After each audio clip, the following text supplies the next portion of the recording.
Gospodine predsjedniče, Kobane je postao simbol otpora u borbi protiv takozvane Islamske države. A takvi simboli otpora daju jednu posebnu snagu onima koji se bore protiv moćnijeg agresora. Mi koji se još sjećamo rata u našem kutu Europe, sjećamo se i junačkog otpora, na primjer jednog Vukovara protiv moćnijeg agresora, i zato isto tako znamo koliko je važno da međunarodna zajednica iskaže solidarnost prema žrtvama, u ovom slučaju stanovnicima Kobanea koji su žrtve jednog nasilja, jednog novog oblika ekstremizma.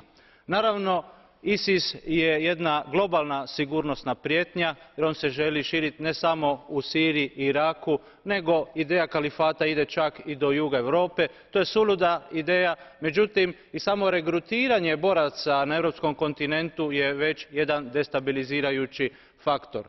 Naravno da znamo da ISIS kontrolira ne samo teritorij nego i resurse, pa se može onda i financirati na taj način, a borba protiv Islamske države pokazala isto tako da ima granice i u našim odnosima sa regionalnim partnerima, i slažem se da moramo revidirati odnose sa Turskom, sa Erdoganovom Turskom i politikom koju vodi od Balkana do Bliskog istoka.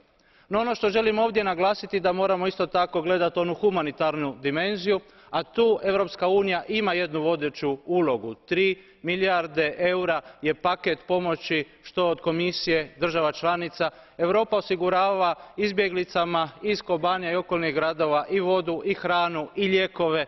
Dakle, time se želi slati jedna vrlo jasna poruka stanovnicima: niste sami, Europa je s vama. Mislim da mi moramo učiniti isto tako naš dio i izglasati kroz proračun financijsku pomoć za stanovnike Kobanea i kasnije za razvoj. Hvala vam.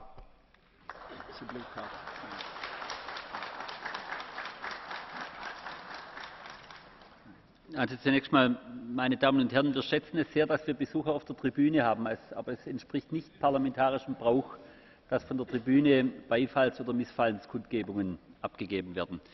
Herr Kollege Stier, ich habe eine Bitte um eine